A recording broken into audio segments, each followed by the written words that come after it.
Don't expect to write the perfect story the first time you sit down and write it. Give yourself the permission to just make mistakes or just go through that draft one to get all your thoughts down and then set it aside and come back with a different intention the second time you write. Welcome to the Write It Scared podcast. I'm your host, Stacey Fraser, a formerly repressed creative soul turned fiction writer, story editor, and author accelerator certified fiction book coach. At Write It Scared, we tell the truth about why writing a novel is so hard by acknowledging that most writers grapple with two stories: the one they want to put on the page to the best of their ability, and the often subconscious internal story that prevents them from doing it. This show is designed to help you identify and rewrite the internal narrative holding you back while you discover and write the story you want to tell and learn all the tools to help you do that successfully. Join me each week for a new episode where we'll talk about writing to deepen our understanding of the craft and of ourselves as writers. Writing a novel is an inside job that we do not do alone. Welcome to Write It Scared. I'm glad you're here. Let's dive in. Hi, writer. Welcome back to another episode of the Write It Scared podcast. I'm your host, Stacey. Thanks for joining me today. I have such an inspirational guest interview to share with you, and I think you're going to love it. If you are a writer who's doubting your ability to make your author dream happen, then this is an episode you don't want to miss. Today, I'm in conversation with Michael Fedor, an award-winning independent author, and we talk about his debut novel, What It Takes to Kill a Bull Moose, which is a political science fiction thriller. And Michael shares with us what it was like for him to craft that novel, what it took, and let me tell you, it was a labor of love that paid off. So if you're struggling and you just need a little reminder to keep going and keep reaching for that dream, then this episode is going to inspire you to do exactly that. Let me give you his bio and then we will jump into the interview. Michael Fedor is an award-winning American author who crafts political thrillers brimming with suspense, fast-paced action, and a dash of science fiction. Michael draws on his 20 years of experience in the wild, woolly worlds of Washington, D.C., and state capitals to tell captivating stories of power, intrigue, and the human condition. His style makes his novels deliciously thrilling, and his meticulous research ensures that each story is terrifyingly plausible. His inaugural release, What It Takes to Kill a Bull Moose, Book 1, was a 2024 International Firebird Book Award winner in two categories, political thriller and speculative fiction. It also received honors from Story Trade Book Awards, Hollywood Book Festival 2024, Pencraft Best Book Fall 2024, and its action-packed sequel, Tree of Liberty, is out now. Hi, Michael. Thank you for coming on the podcast. How are you today? I'm great, Stacey. Thanks for having me. Right. So I'm excited to have you here. I have your book here, What It Takes to Kill a Bull Moose, which is a beautiful cover. Listeners will not be able to see this, but it's gorgeous. And you designed that, right? I did, and people always comment on that cover. It is one of those covers that pops out at you, so I did my job. Yes, it really does. That's amazing. Yeah, so I gave you a bit of a bio, but why don't you share with our listeners a bit more about your journey to becoming a published author, because it's quite interesting. It is, and maybe a dream of mine for most of my life was being a published author, but it took me a long time to get here. In fact, only achieved it this year, 2024. But I began writing my first book 20 years ago when I was teaching high school English in Pennsylvania. And, I was teaching young people about literature, about the elements of style, about composition. And, John Keats' Dead Poets Society style teacher standing on desks, telling the students to challenge the world, challenge norms. And I was writing this book just kind of as a release to what the world was changing at that time. This was 20 years ago. So post 9/11, a lot of international conflict in our own society about freedom of speech and rights. I taught a class on dissent. But the book I was writing at the time, I thought was wonderful and gave it to a colleague, and she was not as impressed. So maybe my ego took a couple knocks down, a couple pegs. And, she encouraged me to dive into some more, craft writing, some practice, and to read more books on craft. And we talked more about the writing craft. I left teaching. I set the book aside. Long story short, big change in my life occurred last year, and I pulled this book out after numerous revisions and started listening to some podcasts and reading more books on craft and committed to publishing. And now in the year 2024, independent publishing and self-publishing is so much more attainable than it was in 2004. I was able to accomplish much of my author dreams by just following good practices in self-publishing, and also having a team of people like editors and copy editors and coaches and peers to keep me from going completely insane and doing it. And now I've got 3 published works in the world. I have started an author career that's real, and I'm terrified doing it. So it sounds like I'm on the right podcast for it. Yeah. Well, I just want to say congratulations. So what year did you dust this book? You wrote this book in a version of it in 2004. And when did you dust it off? 2016 was they're always bad. The first books are. 2016 was the first time I pulled it out because of what was happening in the world. It was a political thriller based on the idea that there were just really crappy candidates running that no one wanted to vote for, and this person emerges as a better alternative to break the system. And in 2016, there were pangs of that, right? And so I kind of pulled the book out and I started rewriting it and talking to that same colleague again 12 years later, and she and I started working through it, and she was giving me feedback like, this doesn't make sense, or, this character needs more depth and more details and contours. And then my wife and I had our 3rd child, and it was very traumatic, and so I just set the project aside again. And then 2021 happened, January 6th in particular, and that was like the literal ending of my book was happening on television. And I said, oh my, I might be onto something with the things I'm writing about. How can I tell this story? It seems like it needs to be told. So what do I need to do to actually get this story out into the world so I can stop telling myself, that's in my book, that's in my book, that's in my book. Why doesn't anyone listen to me? This is happening. So then in 23, I started a complete rewrite, maybe the 5th or 6th rewrite of this book at that point, start to finish, and really finally achieved something that I think was commercially viable. That's amazing. So I love it because, one, we always hear that about our first books. They're not good. They're not supposed to be good. They are practiced, but it doesn't mean that you can't hold on to that concept, that idea, or pieces of it and take it to the finish line and turn it into a book that you're incredibly proud of. It just means that there's a lot of elbow grease and a lot of work in between, 2004 and 2024, right?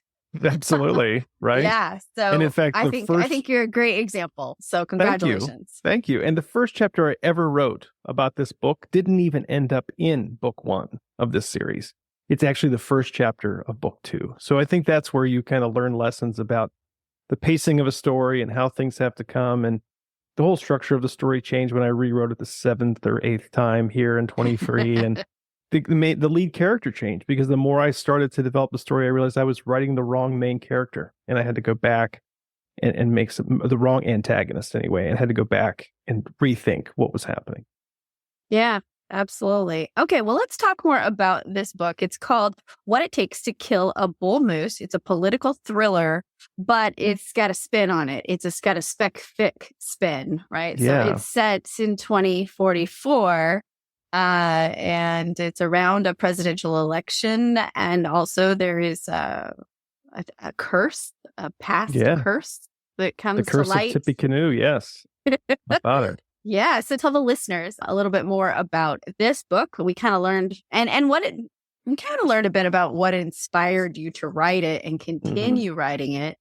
But I'd just like to know a little bit more about it and why you took it into the speculative fiction world. I guess I was afraid of the label of science fiction writer because I felt like there was a stigma associated with it. And I wasn't sure that I fit in that genre until I realized how much I love science fiction.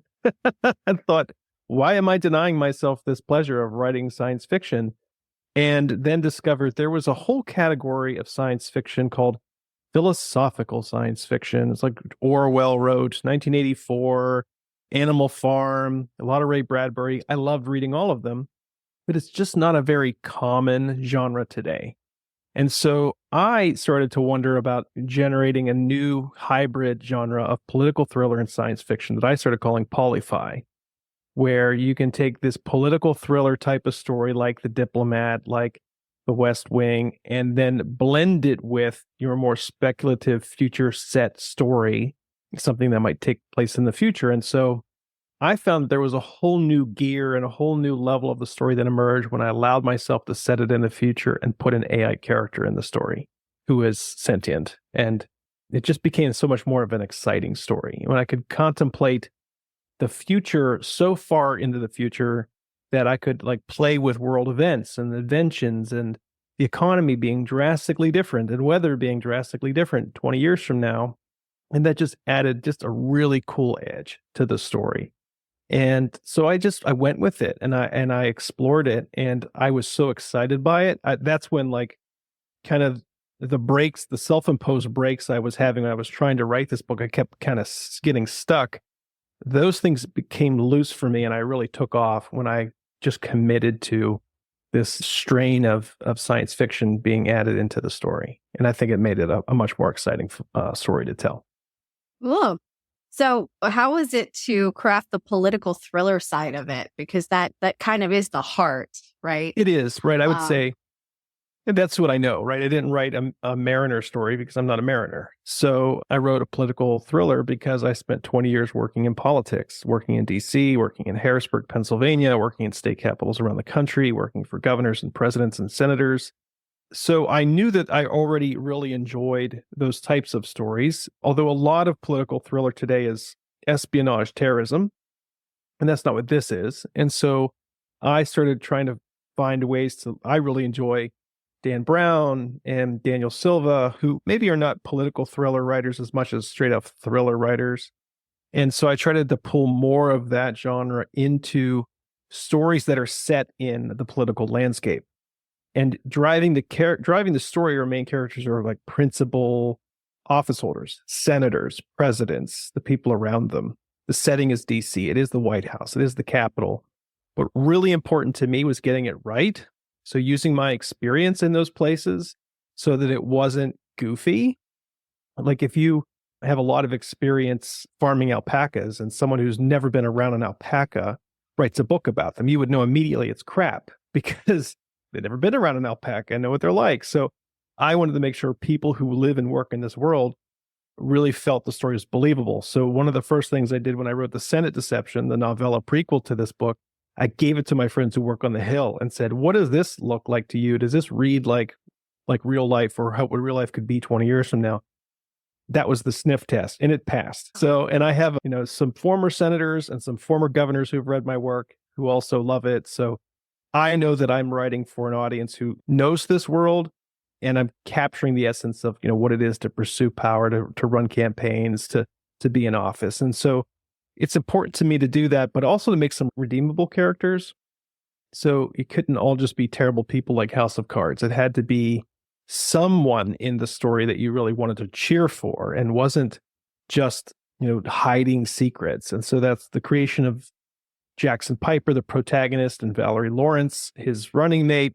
Those are two genuinely good people who are running in the year 2044 and trying to change the system and not being, goofy, idealistic people in the process, but they're genuinely good people with no dark past. And I think that's where this does set itself aside from maybe some of the other political thriller that could be out there. Yeah. So what were some of the thrillers are not easy. All right. So you got your rat, you got to run it through the box and then you got to squeeze and tighten that box in a way that is going to create a lot of trepidation and fear in the reader. So one, some of the keys, like you've got to make the reader care about this person. And it sounds like you had your mind's eye on how to accomplish that, make them a likable person, right? They're a stand-up solid citizen. And then you're going to put them in a really complicated situation where somewhere down the line, this person's got to become a victim. That's the threat of the thriller.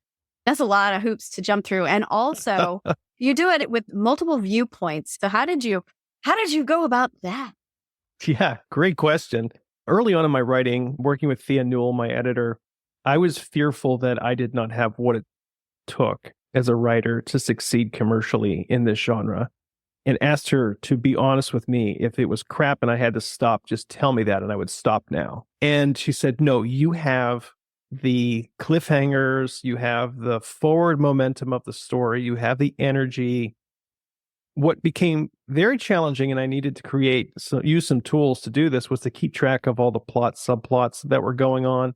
So I used tools like Pseudo-Write and Plotter to make sure that I was super clear on what an event happened and who knew about that event.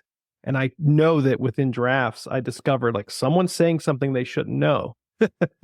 And I had to go back and edit that. Or the opposite, someone should be informed by this event that happened, and why are they still acting this way? Go back and rewrite that scene. So really have to be attentive in Thriller about both the curse of knowledge, like who knows things, and then who doesn't know, and kind of weaving those very carefully. And I think you also have to I have to be clear as a writer about like building that tension. So there were chapters I shuffled around in this book. I had to move things earlier on, and I still think it starts just a little too slowly because my historian hat comes on too soon in the book. So I do think it slows it down just a little in chapter 4 or 5. But I did have to move some things up because it needed to keep pace. Now, book 2 that just came out in November 24, it doesn't suffer from that. In fact, I think it's too fast. It's moving so quickly. It reads like a Daniel Silva novel where everything is happening. Every chapter is another crisis. But I think in Thriller, you really have to be attentive. And I think you know this too, Stacey, like figuring out like how to reveal the mystery without revealing too much, which I also felt I was guilty of. I was telling people everything at the start and like, crap, they're not going to read the ending. They already know the secret. I have to go erase that. So that was important. It's really hard. So you said the 2 resources that you leaned on were Plotter, which I kind of know about, but the other one I've never heard of, Pseudo-Write? Yep, Pseudo-Write's a really cool online AI tool. I think it's a great both creative space because it has AI at your fingertips to make suggestions. Rewrite this passage to be more show not tell. Darkify this scene. Add more depth to this dialogue. When you get stuck, write for me. Tell me what should come next.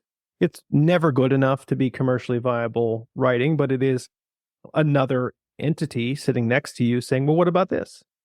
And you can take that idea, or you can throw it away. And something that I heard was really important advice early on is whenever you're working with an editor, they will tell you when things don't work. They'll never be right about the solution, but they will know that something is not working. And I think Pseudo-Write is the type of tool where it can give you an idea, even if it's not the right solution, push you to think another way.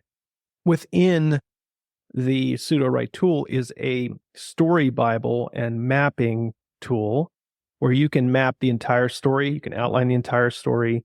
You can put character descriptions. You can put their physical descriptions in, their pronouns, their titles, other ways they're referred to in the story, and it'll keep track of all that so that if you quickly need to refer back to what color were Valerie's eyes or how did I spell Eaton Levi's name, there it is. It's right there. Oh, it sounds like an extra brain. It is.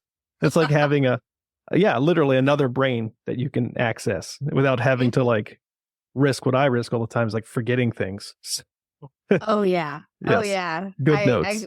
I think the drawers in my internal filing system like stick. Yeah, I'm with you. Or there's just so many things in there. I can't find them. So yeah, everybody has to find like a way to keep track of it and keep track of the story questions and what the characters know. And also what the reader knows that some of these characters may not, if you're using any dramatic irony or anything like that. So it's a lot. And so however you get it done, like, yes, hats off to you.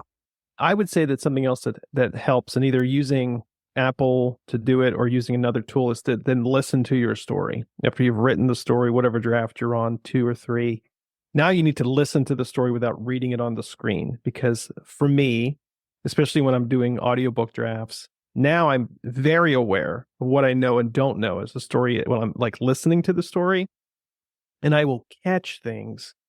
It's so weird. I'll catch them listening to the story that I won't catch in reading. That's really important to, that's a fact that shouldn't happen yet. Or, wait a minute, I missed that detail. So especially when you're writing thriller or mystery and you're wanting to just slowly reveal things, that's really important, I think, to consider that as another strategy.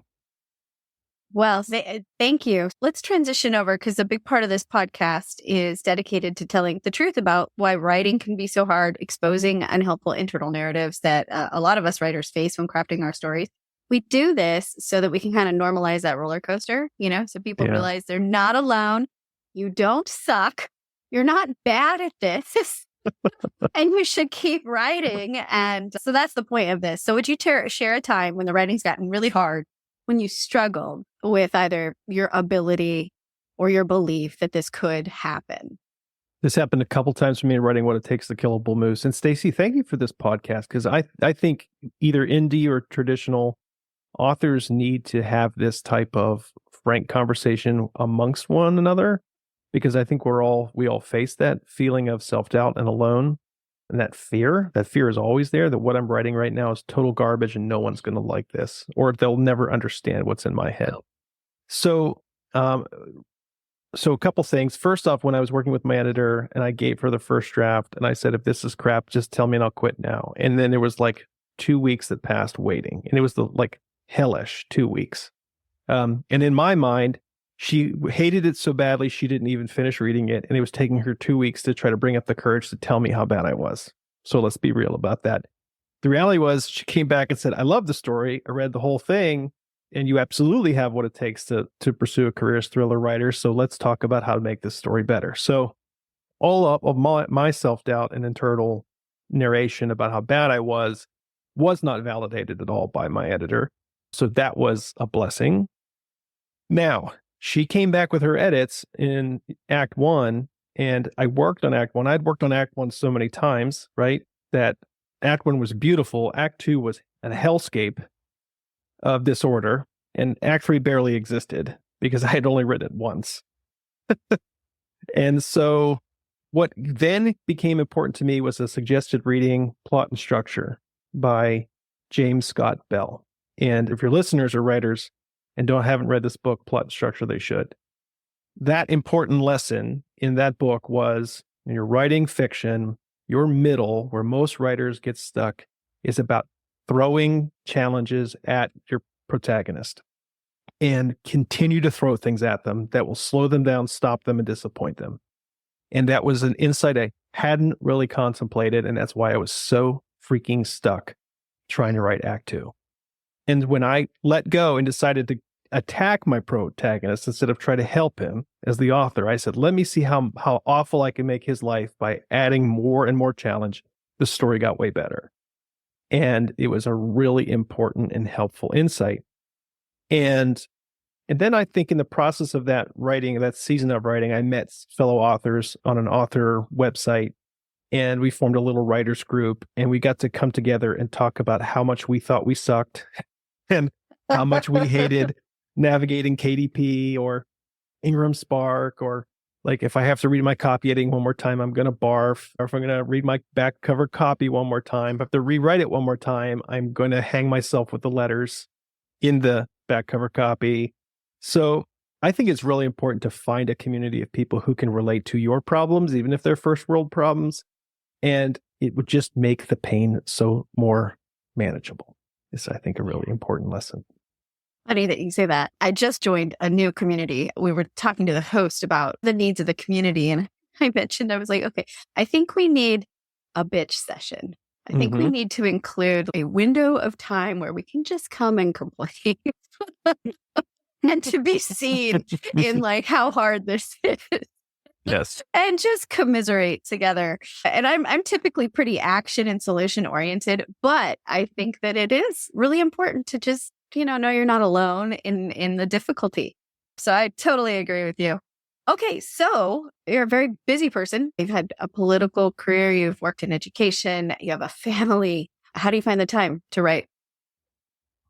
That's the hardest thing. And I think time as a writer is twofold. First, adequate time, so that you are not just trying to write in 30 minutes. You will never get enough depth if you're writing in 30 minutes all the time. And then also thinking about writing when you write best. For me, that's the morning. I write best between 5 a.m. and 10 a.m. And after 10 a.m., my head is now too full of other things, other priorities, to-do lists, and I get distracted and I don't write as well. And I also get fatigued, mentally fatigued. And if now I'm in my 40s, if I sit down and try to write after 9 o'clock, and now that I also don't drink caffeine, because that's another part of my life, like I drank enough Oh, caffeine to kill a team of elephants in my life. So now I don't drink it anymore. And so I can't really keep my eyes open at 11 o'clock or 1 o'clock like I used to when I would write late, late, late. So knowing when you write best and then setting aside that time and being unapologetic about the time that you're going to set aside to write, 2 hours a week at minimum, I would suggest, is the time you're going to need to devote, if you especially want to accomplish writing a full book in a year. And being able to write efficiently too, letting go and being able to write, 500 to 1,000 words an hour. You really need to be able to like find that gear, unleash and go. And so I found for me that was early mornings. It was scheduled time, and it wasn't in place of other times. So it was like, well, it was in place of like scrolling my social media. It was in place of just watching mindless infotainment on network television. It was in place of, binging one more show on Netflix. So it was in place of those things, but it was important to me. So I had to prioritize it and make it take place of the things that were less important. I didn't always do it right. It certainly was in place of my wife Serena at times, or in place of time with my kids, or in place of chores and to-do lists that I should be doing around the house. So it's not all altruistic, but I think it's really important to find the time that works for you and don't overdo it. I mean, you can get really excited and you might find that chapter is now finally coming for you and you want to do 5 hours. Great, do it, but make sure everyone knows in your house that you're doing that not to avoid them. You're doing it because you found that spark and you need to finish that chapter. You need to finish that act, right? I think that's important. yeah. It takes a village. And often, there's many unseen people behind the book, right? Right. So great tips. Find a time that works for you and take it seriously. It's a commitment. Yeah. It is a commitment. One of the things you asked me though that I thought I wanted to share is a quote about drafting, about writing process that was probably, I discovered it late, but I felt was important in understanding why you're doing multiple drafts of your book.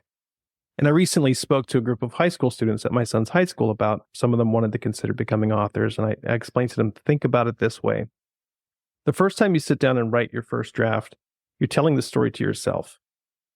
The second draft is you now telling the story to a reader. So you're trying to then rework the draft so that someone else can follow this story if they don't know everything you know as the author. And then the third, fourth, fifth, sixth drafts are all about producing something that someone else would not only want to read, but would want to buy with their hard-earned money. And so it's getting rid of the errors. It's about following some stylistic or genre expectations. It's about getting rid of the chaff and the fluff and the stuff that doesn't work or slows things down. And I think if you understand that each of those phases is equally important and shouldn't be neglected, and also don't expect to write the perfect story the first time you sit down and write it, then I think you give yourself the permission to just make mistakes or just go through that draft one to get all your thoughts down and then set it aside and come back with a different intention the second time you write. That is a excellent takeaway. Excellent takeaway. And even if you know it, sometimes it's still hard to remember it. Like I tend to think, I'm going to get it all right in this book. Because I know more now. Never I know happened. more now. But that's not the case. Right? The process of writing a novel is an iterative process and a layering process. And so when we think about it that way and approach that first draft as, this is for us, I totally think you're spot on. That's fantastic advice. And this is one of the only professions, and this was, I think, said by Thomas Umstattd Jr. often, who's another writer and mentor that I talk and work with a lot. He says, it's one of the few professions that's judged entirely on your rookie season. Your first real serious go that someone dives into has to be your best foot forward, because if your first book sucks, they're not going to read your second. So you've got to make sure that you are really putting the time and effort and getting the professional help with cover design and back cover copy and editing and all those pieces, because you'll never sell more copies, especially in a series. You won't sell more copies of book 2 than book 1. So you have to make sure you sell what you want to sell in book 1 so that people will go on to read book 2. And so that may not seem fair, but it's the reality of this profession and this career. And That means like I said, like we said, Stacy, early on, like you write your first thing, you throw it in a drawer, and you just go to the next thing because your first endeavor is not going to be good enough. Mine wasn't either. Took 20 years and lots of rewrites to make it to something better or good enough to publish. So Yeah. And I'll just say that if you make mistakes, indie or trad, but specifically indie, if you make mistakes, it doesn't mean that you can't start over. You may need to have a creative list of pen names behind you.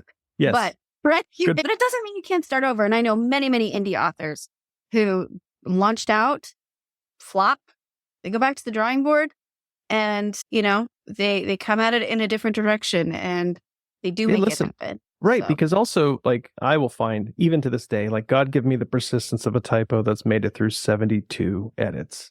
Right. So I've found typos, and it is not the end of the world. I go back, I update the manuscript and upload it on KDP and Apple and all those places again for the 100th time. And I worry, like, oh my God, what about all those people who've already read it and found it? Well, it's like 100 people, Michael, or it's 200, or it's 12 people, Michael. Like, so what? Like, there's still 300 million more who could still read it. So relax. And I think you give yourself the permission that you're not making a mistake that's being like tattooed on your body forever. The way this industry works now, it's a river. It's constantly changing. And so you have those abilities to go back and I think continue to iterate. This is important. So what's the best piece of writing advice you think you've ever received? Wow, I've received a lot of advice. I think it is that when people tell you something is wrong, they'll rarely be right about the solution, but just listen to them when they're telling you that something isn't working. And you then have to figure out the solution.